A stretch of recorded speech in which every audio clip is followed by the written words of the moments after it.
새로운 정부가 들어선 지 이제 1년이 되었습니다. 지난 1년을 돌이켜보면 한국 사회의 큰 퇴보가 우리 앞에 직면해 있음을 깨닫게 됩니다. 참으로 여러 가지 많은 어려움이 있습니다. 지난 1년 동안의 한국 사회의 퇴보 중에서도 가장 큰 것을 돌이켜보면 결국에는 한국 사회의 자유가 억압받고 또한 민주적 다양성이 약화되는 모습을 들 수가 있을 것 같습니다. 사실 새로운 정부 1년 동안 윤석열 대통령의 연설을 가만히 분석을 해보면 그 연설 속에서 가장 많이 나왔던 단어는 바로 자유입니다. 연설만 살펴보면 윤석열 대통령은 그 이전에 그 어떤 대통령보다 민주적 혹은 정치적 자유를 중요하게 생각하는 것처럼 여겨집니다. 하지만 현실은 어떻습니까? 오늘 한국 사회에서 가장 억압받고 있는 민주주의의 가치는 바로 자유입니다. 검찰이 윤리적이고 도덕적인 문제까지도 그 영향력을 확대하고 있고요. 여당은 그 내부에 반민주적인 체제에 의해서 돌아가고 있습니다. 합리적 이야기나 논리적 가치라고 하는 것이 더 이상 의미를 가지지 못하게 된 것이죠. 대통령이 원하는 바가 곧 힘이고 대통령이 원하는 바가 곧 정치인, 정말로 반민주적인 정치체제가 한국 사회를 지배하고 있습니다. 그리고 그 결과는 한국 사회의 자유의 억압으로 나타나고 있는 것이죠. 왜 그 누구보다도 공적 영역에서 자유를 소리 높여 외치는 대통령을 가지고 있음에도 불구하고 한국 사회의 자유는 억압받고 위축되고 있을까요? 그렇습니다. 자유의 가치는 외친다고 해서 더 확대되는 것이 아니라 권력을 가지고 있는 자들이 그 자유의 확대를 위하여 노력하고 실천할 때에 확장되고 더 다양해지는 것이기 때문입니다. 윤석열 대통령의 1년은 입술로서는 자유를 크게 외쳤는지는 모르지만 결국 자신의 권력과 이해관계를 위해서 사회적 자유를 그리고 정치적인 자유를 억압해왔던 1년이라고 평가할 수가 있습니다. 사실 정치적 자유뿐만 아니라 신앙적 측면에서의 자유도 결국엔 얼마만큼 소리 높여 외치느냐가 아니라 그것을 위해서 얼마만큼 노력하고 실천하느냐가 더 중요합니다. 어디 자유뿐이겠습니까? 성경에 기록되어 있는 수없이 많은 기독교적 가치는 결국 그것을 얼마만큼 내면에 깊이 심사숙고하고 있느냐보다 얼마만큼 우리의 삶 속에서 실천하고 있느냐가 더 중요한 경우가 대부분입니다. 안타까운 것은 한국의 많은 그리스도인들이 이를 반대로 알고 있다는 것이죠. 내면적으로는 그 누구보다도 확신하고 그 누구보다도 옳다라고 생각하지만 정작 그리스도인의 삶 가운데서 더구나 사회적 영역이나 공적 영역 속의 삶 속에서 그런 성경적 가치를 실천하고 또한 실현하는 과정은 그렇게 눈에 띄지 않습니다. 왜 그럴까요? 결국 그리스도인들이 가지고 있는 신앙의 왜곡이 그 주 원인이라고 할 수 있는 것이죠. 물론 신앙은 기본적으로 눈에 보이지 않는 대상 혹은 초월적 대상에 대한 확신을 기반으로 합니다. 1차적으로 내면적인 것이고 또한 개인적 영역의 문제이죠. 그러나 성경의 가르침은 단순히 내 내면 속에서 잘 믿고 개인의 확신으로만 머물러라고 말하고 있지 않습니다. 예수께서 우리에게 선포하신 하나님의 나라는 예수께서 선포하신 복음에 기반합니다. 그 복음은 우리의 믿음을 통하여 받아들여지는 것인데요. 그렇게 믿음을 통하여 복음을 받아들인 사람들은 그저 내면 속에서 잘 간직하는 것으로 끝나는 것이 아니라 우리의 삶의 영역 다양한 곳에서 그것을 실천하며 또한 실현해 나아가야 할 의무를 가지고 있습니다. 그래서 그리스도인들은 다른 한편으로 그리스도의 제자인 동시에 또 다른 한편으로 하나님의 백성인 것이죠. 두 정체성은 모두 스승이 원하는 삶의 방식대로 살아가야 된다는 전제와 또한 주인이 되시는 왕의 명령에 따라 이 땅에서 하나님의 권세를 실현해 나가야 된다는 의무를 말하고 있습니다. 그러나 그리스도의 제자로서 또한 하나님의 백성으로서 그리스도인의 모습은 오늘날 한국교회 내에서는 그렇게 쉽게 찾아볼 수가 없습니다. 더 이상 그리스도인들의 믿음이 우리의 삶의 영역 속에서 실천되지 않기 때문입니다.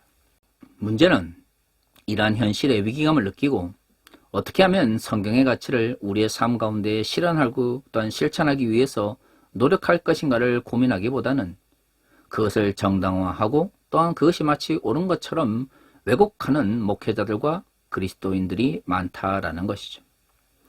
하지만 오늘 본문에서 예수께서 선포하신 하나님 나라의 가치는 분명히 우리의 삶 가운데서 실현되어야 될 것을 이야기하고 있습니다.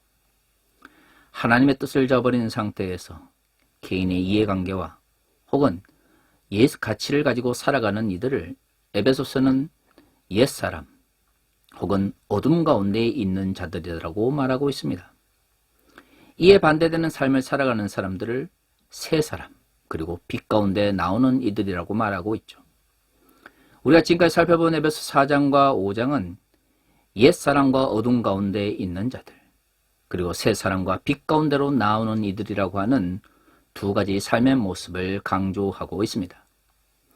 오늘의 본문도 그러한 연속성상에 있는 것이죠. 13절과 14절은 이렇게 이야기합니다. 그러나 책망을 받는 모든 것은 빛으로 말미암아 드러나니 드러나는 것마다 빛이니라. 그러므로 이르기를 잠자는 자여 깨어서 죽은 자들 가운데서 일어나라. 그리스도께서 너에게 비추이시리라 하셨느니라. 오늘 본문에서 말하고 있는 것은 결국 어둠 가운데 있는 자들이 빛 가운데 나와 빛의 삶을 살아야 한다는 것을 강조하고 있습니다. 바울은 오늘의 본문에서 어둠 가운데 있는 자들이 하나님의 책망을 받을 수밖에 없다라고 말하고 있고요. 그것은 어둠 가운데서 숨기려고 하는 욕망에 의해서 사람들이 자꾸 어둠 속에 있게 되는 비극적 현실을 말하고 있습니다. 그러나 그것은 감추고 싶다고 해서 혹은 그 책망을 받기 싫다고 해서 감추어지거나 사라지는 것이 아닙니다. 바울이 말하고 있는 것처럼 결국에 하나님의 심판과 하나님의 때에 그 잘못된 방식들은 빛에 드러나서 또한 책망으로 드러날 수밖에 없습니다. 많은 그리스도인들이 새 사람으로서 또는 빛 가운데 나오라고 하는 성경의 말씀을 알고 있음에도 불구하고 여전히 복음의 가치나 아니면 새로운 삶의 모습을 살아가기보다는 예수를 믿기 전부터 가지고 있었던 삶의 가치를 쫓고 또한 자신의 이해관계에 더 집중하는 이유가 무엇일까요? 그렇습니다. 그것이 자기 자신에게 이익이 되기 때문입니다. 빛 가운데 나와야 된다는 걸 알면서도 어둠 가운데 있는 이유가 뭐겠습니까? 그것이 자기 자신의 삶에, 현실적 삶에 더 유익이 되기 때문이죠. 많은 그리스도인들이 하나님 나라를 이야기하고 예수 그리스도를 통한 구원을 이야기하지만 실질적으로 살아가는 삶의 모습 속에서는 자신의 이해관계에서 자유롭지 못한 경우가 많습니다. 물론 사람들은 물질로 구성되어 있고 육체적 존재이며 또한 이 땅 위에서 두 발을 딛고 살아가는 존재이기 때문에 경제적 문제, 사회적 문제, 그리고 사람들과의 관계성 속에서 이루어지는 다양한 영역의 문제를 외면하거나 무시하면서 살아갈 수가 없습니다. 하지만 그것이 하나님 나라의 가치보다 더 중요하다면 굳이 예수 그리스도를 주라 고백하면서 이 땅 위에서 고난받거나 핍박받을 이유가 없지 않겠습니까? 그저 예수를 믿기 전에 삶의 가치 속에서 자신의 유익을 따라 이기적으로 살아가면 되는 것이죠. 만약에 물질적인 삶의 가치도 누리면서 영적인 구원까지도 함께 얻고자 하는 욕심 때문에 교회를 다니고 예수를 믿는 거라면 제가 분명히 말하는데 그것은 예수를 믿는 것이 아닙니다. 더 많은 것을 가지려고 하는 욕망, 남들보다 더 풍요로우시고 하는 왜곡된 가치가 결국 영적인 세계에 대한 욕심으로 확장된 것이죠. 물질적인 풍요를 누리고 영적인 구원도 누리고 싶은 것입니다. 물론 저는 영지주의적 이원론은 분명히 반대합니다. 이전에 여러 번의 설교를 통해서 제가 그 차이에 대해서 분명히 이야기했습니다. 그러나 어떻든 우리가 이 땅 위에서 살아가는 동안 우리는 예수께서 선포하신 하나님 나라의 가치를 실천하며 살아가야 합니다. 문제는 그 하나님 나라의 가치가 이 세상의 어떤 유익과 이익을 쫓아가는 삶의 가치와 상충된다라고 하는 것이죠. 한때 한국교회에서 번영신앙을 통해서 물질적인 가치, 자본의 가치, 돈의 가치가 마치 하나님 나라의 가치인 것처럼 잘못 전파했습니다마는 결국 그것은 복음을 왜곡했습니다. 하나님 나라의 가치는 결국 이 땅 위의 불의와 이 땅 위의 잘못과 타협할 수 없는 것이기 때문에 때로는 정의와 공의를 위하여 달려가는 그리스도인의 삶 가운데서 어려움에 처할 수밖에 없는 것이죠. 그럼에도 불구하고 우리가 그것을 지켜나가는 것은 그것이 진리의 가치이며 또한 예수의 삶을 닮아가는 모습이다라고 확신하기 때문입니다. 그러나 그것을 알고 있음에도 불구하고 여전히 우리가 실천하지 않고 여전히 어둠 속에서 책망받을 짓을 반복한다고 하는 것은 결국 그 가치를 믿지 않는 것과 동일한 것이죠. 사람들이 아무리 심리적으로 내면적으로 내가 그걸 믿는다, 그걸 믿을 따른다, 그리고 확신한다 라고 말을 한다 할지라도 현실 속에서 만약에 이익과 이해관계 속에서 종속될 수밖에 없다면 그것은 실제로 믿지 않는 것이죠. 이익과 이해관계를 더 믿고 신뢰하는 것입니다. 오늘 본문에서 말하고 있는 것처럼 왜 그리스도인들이 책망받을 짓을 어두운 가운데서 반복하고 있을까요? 입술로서는 믿는다, 내면적으로는 내가 그것을 확신한다 라고 스스로 자기를 속일지 모르지만 결국 현실 속에서는 어둠 속에서 책망받을 짓을 실현하고 있는 것입니다. 그렇다면 어떤 것이 그 사람의 정체성일까요? 내면적이고 심리적인 자기 확신일까요? 아니면 나의 삶 가운데서 실천하고 있는 삶의 모습일까요? 결국 그 사람을 규정하는 것은 내가 무엇을 믿고 확신하느냐가 아니라 그 믿고 확신하는 대로 내가 실천하고 있느냐는 것입니다. 내가 책망받을 짓이 무엇인지 알고 그것이 잘못되었다고 생각한다 할지라도 내가 어둠 속에서 그 책망받을 짓을 반복하고 있다면 나는 책망받는 짓을 하고 있는 사람입니다. 그것은 잘못이고요. 그것은 결국 책망받게 되는 것이죠. 내면적이고 심리적인 확신이 우리의 실천적인 또는 우리의 삶의 모습을 상쇄해 줄 수는 없는 것입니다. 성경은 그것을 분명히 말하고 있는 것이죠. 한국의 그리스도인들이 가장 잘못 생각하고 있는 것은 세상이 악하고 이 사회가 하나님의 뜻을 거스릴 때에 내 마음속으로만 하나님을 잘 믿고 내 마음속으로만 예수 그리스도의 가르침에 확신을 가지고 있으면 마치 우리는 빛 가운데 있는 것처럼 우리는 하나님의 뜻대로 살아가는 것처럼 착각합니다. 하지만 우리의 확신과 우리의 내면적 신뢰가 우리의 삶을 통하여 표현되지 않고 실현되지 않는다면 그것은 결코 성경이 말하고 있는 그리스도인의 삶도 믿음도 아닌 것이죠. 15절과 16절은 이렇게 이야기합니다. 그런즉 너희가 어떻게 할지를 자세히 주의하여 지혜 없는 자같이 하지 말고 오직 지혜 있는 자같이 하여 세월을 아끼라. 때가 악하니라. 15절과 16절은 그리스도인들이 지혜 있는 자처럼 활동할 것을 이야기하고 있습니다. 여기서 재미있는 표현이 왜 우리가 지혜 있는 자가 되어야 되냐면 이 세상이 악하기 때문입니다. 지혜 없다라고 하는 것과 세상이 악하다라는 것이 연결되어 있습니다. 지혜 없는 자는 무엇이 하나님 나라의 가치인지 모르기 때문에 이 악한 세상 속에서 하나님 나라의 가치보다는 악한 세상의 가치를 쫓아 실천할 수밖에 없는 것이죠. 그렇게 자신이 어떤 것을 쫓아가는지 알지 못한 채 악한 세상의 질서를 쫓아가다 보면 결국 그 사람은 악인이 되어 있는 것입니다.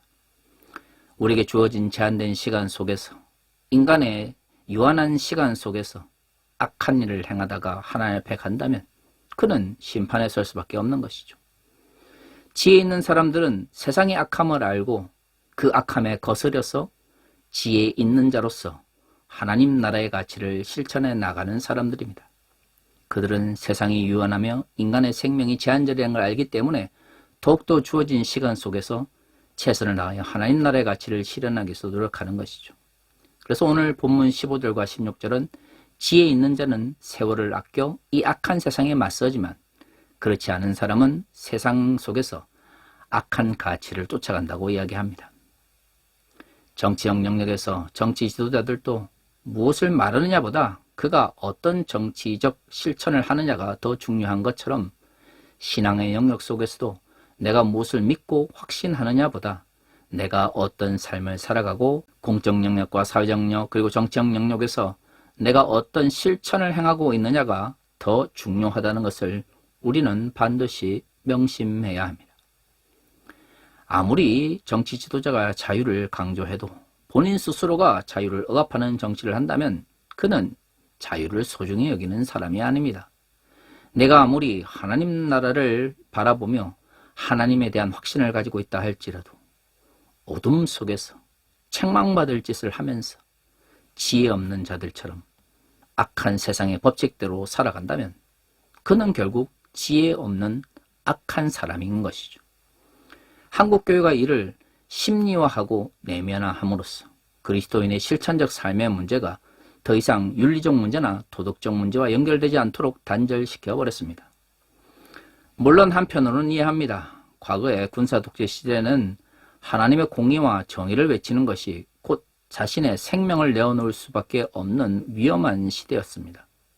그러다 보니 함부로 정의와 공의를 그리고 현실 속에서 그리스도인의 삶의 실천을 말할 수가 없었던 것이죠. 문제는 한국 사회는 더 이상 40년, 50년 전의 시대가 아닙니다. 21세기 자유민주주의 속에서 그리고 또 성숙된 다른 민주주의에 대한 가능성에 대해서 말하고 있는 한국 사회에서 언제까지 그리스도인들의 믿음이 심리적이고 내면적인 것에 머물며 악한 행동을 함에도 불구하고 여전히 칭이란 이름으로 의인이라 불려져야 될까요? 성경은 우리의 윤리적 도덕적인 잘못이 칭이란 이름으로 정당화되도록 가르치고 있지 않습니다. 17절은 이렇게 이야기합니다. 그러므로 어리석은 자가 되지 말고 오직 주의 뜻이 무엇인지 이해하라. 지혜 없는 자가 곧 어리석은 자이죠. 그런 사람들에게 이야기합니다. 하나님의 뜻이 무엇인지를 이해하기 위하여 노력할 것을 말이죠. 성경은 우리의 믿음의 다양한 모습을 이야기합니다. 개인의 확신과 또한 하나님에 대한 신뢰도 믿음의 모습이지만 주의 뜻이 무엇인지를 이해하기 위하여 노력하며 또한 묵상하며 성찰하는 것도 믿음의 한 모습입니다. 자기 맹신이 곧 신앙의 전무인 것처럼 이야기한다면 성경을 배우고 그 가운데 하나님의 뜻을 알기 위하여 노력하는 모든 그리스도인의 삶의 모습은 헛된 것이 되어버린 것이죠. 하지만 성경은 분명히 말하고 있습니다. 악한 세상 속에서 세월을 아끼기 위하여 노력하는 그리스도인들이 지혜로운 사람들인데요. 그들은 하나님의 뜻이 무엇인지를 알기 위하여 노력할 때 비로소 가능해진다는 것입니다. 내가 원하는 바를 믿고 무조건적으로 주장하는 것이 믿음이 아닌 것이죠. 하나님의 뜻을 알고 그것을 실천하며 빛 가운데로 나아오기 위하여 노력하는 그리스도인의 삶의 모습이야말로 진정 성경에서 말하고 있는 지혜 있는 자, 빛 가운데로 나오는 자의 모습입니다. 사랑하는 성도 여러분, 한국교회가 변화되어야 됩니다. 심리적이고 내면적인 자기 확신과 개인의 신뢰를 믿음으로 제한하는 것은 성경이 말하고 있는 신앙의 총체성을 외면하고 있는 것이죠. 성경은 우리에게 삶의 실천과 하나님 나라의 가치에 대한 올바른 이해도 신앙의 중요한 요소라는 것을 말하고 있습니다. 앞으로 한국교회가 그리스도인의 실천적 삶의 문제를 보다 강하게 주장하고 가르칠 수 있기를 바랍니다. 왜냐하면 성경이 말하고 있는 진정 하나님의 나라의 가치를 쫓아가는 신앙은 우리의 삶을 통하여 표현되어지며 또한 실천되어지기 때문입니다. 다 같이 기도하겠습니다.